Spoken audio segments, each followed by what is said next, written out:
The traditional structure of companies is a hierarchy, with a CEO at the top controlling the work of those lower down. Today, it's not so simple. I'm here in Stockholm to see a business that's got no CEO and no management. So what can bosses across the world learn from this company?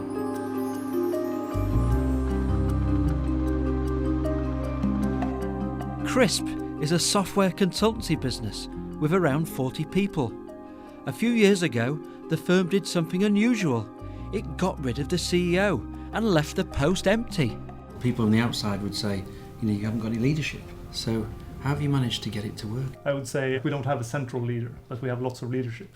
So this wasn't an overnight thing. We started out by having CEOs, and then we took a look at what the things were that the CEO was doing and what the board was doing, and we said, what if we had nobody as our next CEO? What would that look like? We realized that the role has fulfilled whatever purpose it needed, and it's not needed anymore. The person is still here. He was happy to go back to consulting. What happens when you've got a difficult decision to make? We have conferences 2 to 3 times a year where everybody in the company is present, and that's where we make these decisions. And at any time we say that we're going to make this decision and it's valid until the next conference. We're testing it out. Plus the fact that people have gotten kind of used to that leadership is emergent. If you want to get something done, you stand up and start driving that. We're very transparent, like, hey, I just took this decision.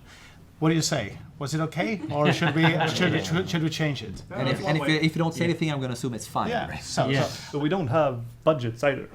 So whatever you need to get done, let's say I want to market Crisp at some conference. So that's going to cost us some money. I need to travel there. I need to, stay at a hotel. So I ask who else wants to be in and pay for that. And if nobody wants to, then I pay for it myself, if it's still worthwhile. And if nobody else wants to pay, maybe it doesn't happen. So what do CEOs elsewhere make of the way that Crisp does things? You have to have a leader. Maybe the next generation of companies that's led by the next generation of leaders might figure this out. But what I see is, through all good intentions, people have different recommendations about what to do, even within the same team. One person says, well, we should do this. Another person says, well, we should do that. For very good reasons. A third person says, but we should really approach it this way. Many times a decision needs to be made. And in the end, at the highest levels, that decision maker has to be me.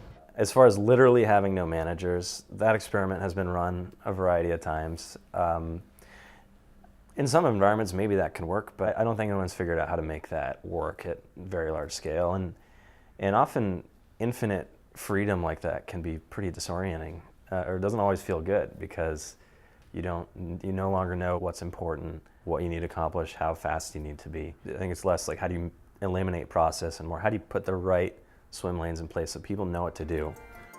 The team at Crisp recognises there's lots of scepticism about their approach, but they point out that the old way of running companies has problems too.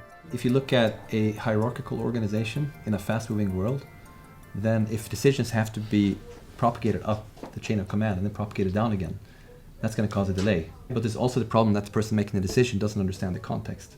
We'd definitely rather act and get results and then discuss and talk about it than have people be paralyzed. If you add engagement and motivation to the equation, it just multiplies, right? People who are engaged and motivated, well, they get motivated if they can make decisions and not wait for somebody else.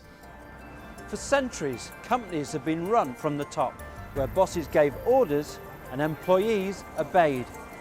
But today, that's not going to work anymore. Many businesses might not want to go as far as getting rid of their CEO. But there are valuable lessons to be learned from radical companies like Crisp.